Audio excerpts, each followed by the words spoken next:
কাতারে আল খুর সিটিতে যাত্রা শুরু করলো বাংলাদেশি প্রতিষ্ঠান আল ওয়াহিদা ট্রেডিং হার্ডওয়্যারের শপের নতুন বিক্রয় কেন্দ্র। কাতার প্রতিনিধি আকবর হোসেন বাচ্চু জানান, স্থানীয় প্রবাসী ও আমন্ত্রিত অতিথিদের সাথে প্রতিষ্ঠানটির উদ্বোধন করেন স্বত্বাধিকারী মোহাম্মদ জাহাঙ্গীর আলম। অনুষ্ঠানে অতিথি হিসেবে উপস্থিত ছিলেন বিশিষ্ট ব্যবসায়ী মোহাম্মদ শাহজাহান, রিদওয়ানুল বারী পারভেজ, সাইফুর রহমান সবুজ ও আল মামুন শিপন।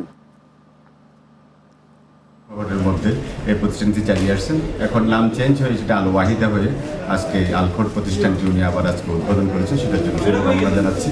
আশা করি সর্বোত্তম সহযোগিতা কামনা করছি সবার, আমাদের বাঙালি যারা আছেন। আগে আমি যেটা মহাসাসাত ওয়াদ্দা মোকাবিলা যারা এই কোম্পানিটাতে আমি আগে পরিচালক হিসেবে ছিলাম।